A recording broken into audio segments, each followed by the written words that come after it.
중국은 지금 현재로 대만이 저렇게 있고 현상 유지되는 거는 문제가 없어요. 단 중국에게 있어서 암묵적인 레드라인은 대만이 공식적으로 독립을 선언하는 거예요. 그 경우에는 중국 입장에서는 건 좌시할 수가 없어요. 미국도 대만 정부에다가 그거는 하지 마라라는 걸 이제 암묵적으로 계속 신호를 보내고 있는데 지금 트럼프 행정부 같은 거는 이전과 같은 그런 전략적인 접근을 안 하는 것 같아서 이제 불안한 거죠. 국제정치 외교에서는 절대적인 승자나 패자가 있기가 쉽지 않아요. 항상 어딘가 그 중간 정도에서 서로 타협하는 것이 결과적으로는 양쪽에게 서로 완전히 전면전을 하는 것보다는 훨씬 이득이 되니까 타협을 하는 건데 그 기초가 지금 막 흔들리기 시작하고 있는 거죠.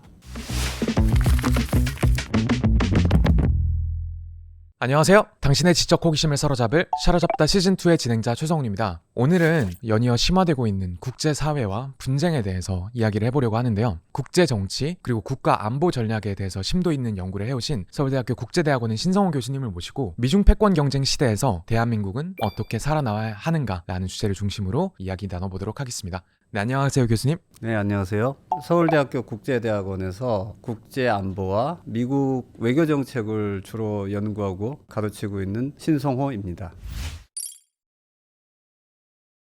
네, 오늘 굉장히 좀 무거운 주제를 가져왔는데 사실 교수님 분야에서도 최근에 굉장히 바쁘고 좀 고민이 많은 시기이시겠어요. 네, 정신이 없죠, 다들 지금.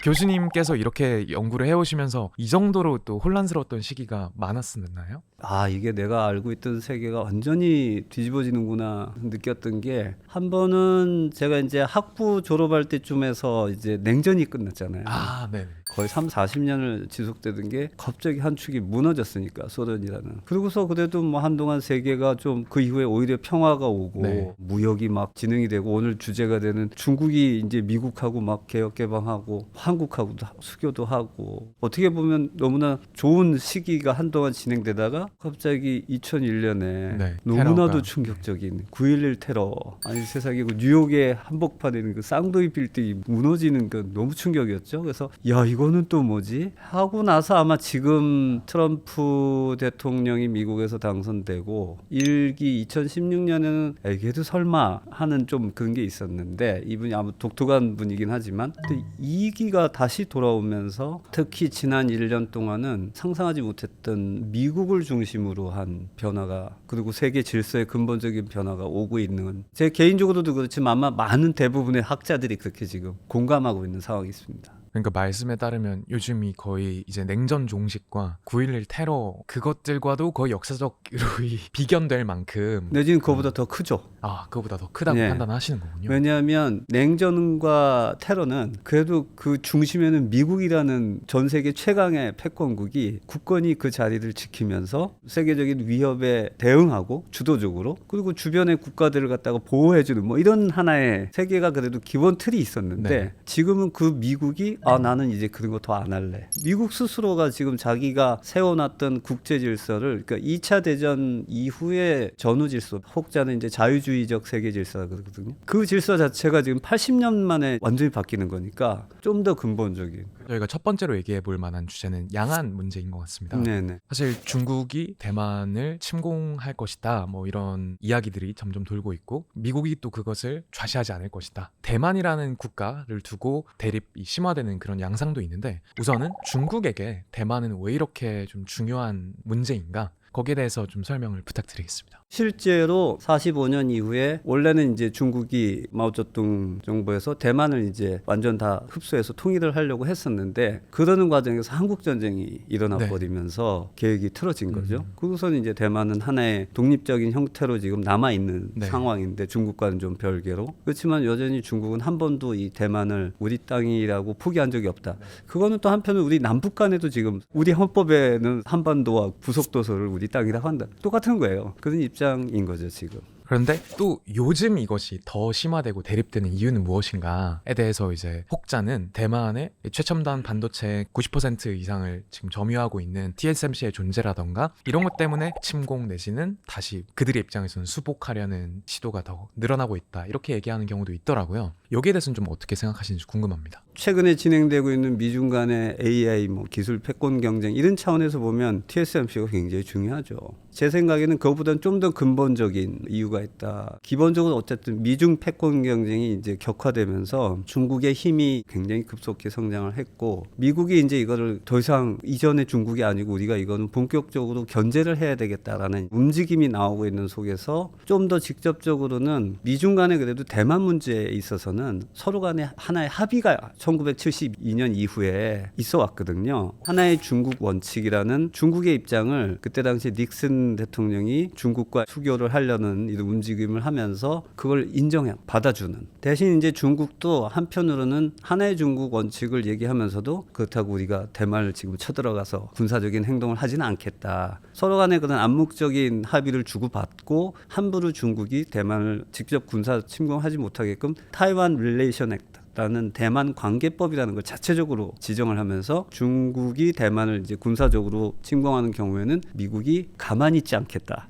미국 입장에서는 전략적 모호성이라 그러는데 그 사태는 우리가 가지 말자라는 한해 양국 간에 큰 합의가 있었어요. 그게 미중 관계의 가장 중요한 하나의 축인데 그거를 기초로 해서 미중 간에 무역도 하고 상호 간에 최대 교역도 이런 게 이루어져 왔는데 최근 2010년 이후에 중국이 급부상하는 거를 미국이 견제를 좀 더 강하게 하기 시작하고 거기에 이제 트럼프 대통령이라는 아주 특이한 지도자가 나타나면서 기본 틀이 흔들리기 시작한 거예요. 그러니까 중국이 갑자기 대만을 쳐들어가겠다라기보다는 원래 미중 간에 이렇게 전략적인 모호성을 두고 현상 유지를 하고 있었는데 그 틀이 흔들려 보니까 중국도 우리가 이러다가 하다가 대만이 갑자기 독립을 해버리는 거 아니야? 이러는 경우는 우리도 좌시할 수 없다. 이런 발언이 나오면서 대만을 둘러싼 양앙관계 내지는 미중 간의 대립이 이렇게 좀 격화되는 모습이 나타나고 있는 겁니다. 그러니까 의도적으로 그런 모호함 속에서 약간은 균형이라고 해야 될까요? 그렇죠. 서로의 체면을 살려주는 거죠. 이게 국제정치 외교에서는 절대적인 승자나 패자가 있기가 쉽지 않아요. 항상 어딘가 그 중간 정도에서 서로 타협하는 것이 결과적으로는 양쪽에게 서로 완전히 전면전을 하는 것보다는 훨씬 이득이 되니까 타협을 하는 건데 그 타협의 여지가 지금 내지는 그 기초가 지금 막 흔들리기 시작하고 있는 거죠. 만약에 정말로 중국이 대만에 대한 어떤 군사 무력 행동이 본격화되게 된다면 그럼 미국은 정말 여기에 개입을 하게 될 수밖에 없을까요? 첫 번째는 과연 중국이 쉽게 그렇게 군사 개입을 할까? 그것부터가 저는 그렇게 쉽지는 않다고 봐요. 왜냐하면 군사 개입을 하게 되는 경우는 그야말로 정말 어쩔 수 없이 하는 거지 중국 스스로가 경제적으로나 여러 가지 위험 부담이 크기 때문에 쉽게 그렇게 하지 않으려고 생각하고 예측을 하고 근데 사람 일은 모르는 거니까 어디서는 2027년이라는 그런 타임라인까지 이렇게 해서 2027년에 뭐가 있을 것이다 이런 예측도 봤었거든요. 그러니까 그런 게 이제 최근에 이제 가장 많이 얘기되는 건데 시진핑 주석이 군사 개혁을 이제 2015년부터 강력하게 추진하고 하면서 2027년이 중국 인민해방군 창설 100주년 되는 해예요. 100주년 되는 27년에 맞춰서는 군사 개혁의 성과가 나타나야 되니까 그때는 우리가 세계적인 미국에 대항할 수 있는 군대는 아니더라도 우리 지역에서는 어느 정도 분쟁이 일어났을 때 우리가 싸워 이길 수 있는 군대가 돼야 된다. 나름의 이제 목표를 방향을 제시한 거예요. 그러면서 이제 그걸 21년에 당시 미국의 인도 태평양 사령관이던 피터 데이비슨이라는 사령관이 의회 청문회에서 갑자기 그 얘기를 해버리는 거예요. 시진핑이 얘기한 그거를 해석해 보면 아마 대만을 침공할 수도 있다. 그 이후에 또 미국의 CIA 국장이었던 윌리엄 번스가 23년에 그런 가능성이 있다. 이런 식으로 이제 말이 나오면서 이걸 이제 언론이나 이런 데서 이제 퍼날르면서 마치 27년이 중국이 침공할 것이다. 라는 식으로 이제 좀 확대 재생산되는 당연히 여기서 중국은 우리는 그런 말 한 적 없다. 그리고 실제로 그럴 의도가 있는 것도 아니고 이렇게 부정은 하는데 어쨌든 27년이든 그 이유가 됐든 대만 사태가 지금 같은 이런 좀 불안정한 상태가 계속되거나 혹시 무슨 돌발적인 상황이 발생하면 누가 알겠습니까? 군사적인 그런 상황이 발생할 수 있겠죠. 그러면 이제 그 경우에 그러면 또 미국이 어떻게 할 것인가가 되게 중요한 질문인데 저는 여전히 그렇다고 미국 미국이 바로 대만을 지원하기 위해서 뭐 군대를 보내고 군사적으로 개입을 할 것이냐? 그거는 여전히 아주 유동적이라고 봐요. 굉장히 단적인 예가 지금 우크라이나 전쟁을 보면 벌써 4년이 됐네요. 4년이 되고 러시아가 우크라이나를 침공한 거는 중국이 대만 침공한 거 이상의 어떻게 보면 충격적인 일인데, 물론 거기에 대해서 미국이 그 이전부터도 경고를 했었고 실제로 러시아에 제재도 하고 뭐 우크라이나 전쟁을 지원은 하지만, 생각해 보시면 거기 직접적으로 미국이 군대를 보내거나 직접적으로 미군이 가서 러시아군과 싸우는 일은 결코 지금 발생한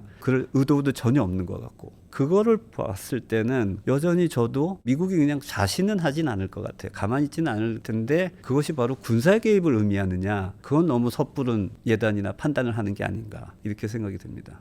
정말 극단적인 가정을 해서 만약에 중국의 대만에 대한 어떤 무력행동, 침공이 현실화된다고 하면, 그러면 이제 대한민국은 그 사태를 어떻게 좀 받아들여야 되는가, 그때 우리는 어떤 행동을 해야 되는가, 여기에 대한 교수님의 생각이 궁금합니다.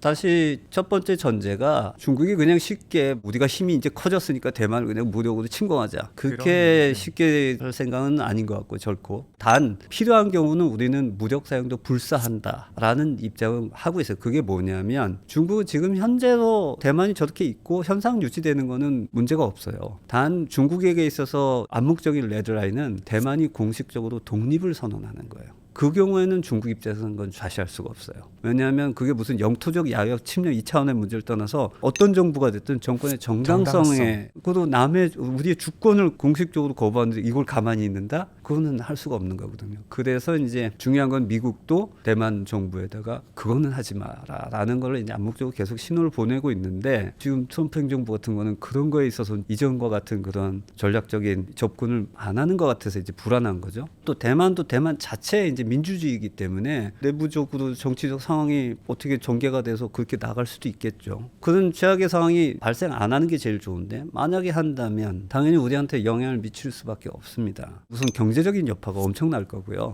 대만 해협 쪽으로 무역 물동량이 엄청나거든요. 우리뿐만 아니고 전 세계 경제부터 시작해서 있을 것이고, 거기에 이제 중요한 거는 미국이 어느 정도까지 개입을 하느냐가 결국은 저희한테도 제일 중요한 척도가 될 거예요. 만약에 미국이 직접적으로 군사 개입을 하고 막 중국과 이게 하게 되면 우리는 어쨌든 미국과의 동맹이기 때문에 그렇죠. 거기에서 굉장히 우리가 어려운 상황을 직면하게 되겠죠. 왜냐하면 중국이 우리한테는 중요한 무역과 여러 가지 파트너이기 때문에. 그렇지만 미국의 동맹이라서 어쩔 수 없이 그 경우에도 미국이 어느 정도 군사 개입을 하느냐에 따라서 어쨌든 우리가 거기에 군사적으로 개입하는 거는 최대한으로 피하려는 입장을 하는 게 좋고, 실제로도 아마 그렇게 될 가능성이 크다. 그리고 또 당장 대만 문제가 벌어지고 미국이 군사 개입을 하더라도 한국군이 제일 먼저 갈 이유는 없어요. 오히려 여러 가지 군사적인 차원에서 전략적인 차원에서 보면 제일 먼저는 우선 미국이 뭐 괌이나 하와이에 있는 여기가 동원될 것이고, 더 직접적으로 아마 일본이 제일 먼저 거기에 연루될 오키나와에 있는 주둔하고 있는 미군이라든지. 근데 그 경우에 일본도 최근에 다카이치 총리 같은 경우는 그 문제에서 좀 더 각을 세우면서 중국과 많은 대립이 있는데, 일반 일본 국민 여론을 보면 일본 국민들도